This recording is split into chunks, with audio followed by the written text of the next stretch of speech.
અમદાવાદના 4 મિત્રો ગળતેશ્વરમાં ડૂબ્યા। એક મિત્રને બચાવવા જતા અન્ય 3 પણ પાણીમાં ગરકાવ। તરવૈયાઓને એક જીવતો મળ્યો તો 3ના માત્ર મૃતદેહ જ હાથ લાગ્યા। અમદાવાદથી 9 જેટલા મિત્રો ગળતેશ્વર ફરવા માટે આવ્યા હતા। તે દરમિયાન ગળતેશ્વરની મહીસાગર નદીમાં નાહવા આવેલા પૈકી 4 મિત્રો ડૂબ્યા હતા। જે બાદ ઘટના સ્થળે ઉપસ્થિત સ્થાનિક તરવૈયાઓએ 4માંથી 1નો જીવ બચાવી લીધો હતો। જો કે 3ના ખાલી મૃતદેહ જ હાથ લાગ્યા હતા। ઘટનાની જાણ થતાં જ સેવલિયા પોલીસ ઘટના સ્થળે દોડી આવી તપાસ હાથ ધરી છે। ખેડા જિલ્લાના ગળતેશ્વર નજીકની મહીસાગર નદી એટલે પિકનિક પોઈન્ટ ગણાય છે। ત્યારે ગતરોજ રવિવારે અમદાવાદથી આવેલા 9 લોકો પૈકી કેટલાક મિત્રો ગળતેશ્વર નદીના નાહવા ઉતરતા ડૂબ્યા હોવાની ઘટના બની છે। જે પૈકી 1નો મૃતદેહ રવિવારે તો અન્ય 2ના મૃતદેહ આજે મળી આવ્યા છે। જેને પગલે સમગ્ર પંથકમાં ચકચાર મચી છે। મળતી માહિતી મુજબ અમદાવાદમાં રહેતા 9 જેટલા મિત્રોનું ગ્રુપ રવિવારે ખેડા જિલ્લાના ગળતેશ્વર પંથકમાં આવ્યું હતું।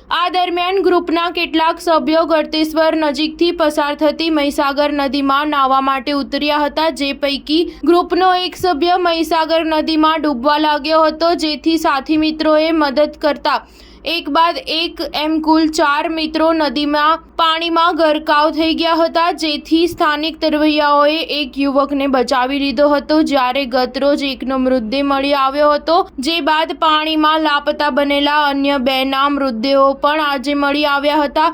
જે 3 લોકોના મૃતદેહોને સ્થાનિક તરવૈયાઓએ બહાર કાઢ્યા છે। સેવલિયા પોલીસે બનાવ સ્થળે દોડી આવી તમામના મૃતદેહને પીએમ અર્થે રવાના કર્યા છે। પ્રાપ્ત માહિતી અનુસાર આ ઘટના ગઈકાલે બપોરે બની હોવાનું સામે આવ્યું છે। સ્ટાર ન્યૂઝ 7 હંમેશા સચ્ચાઈની સાથે।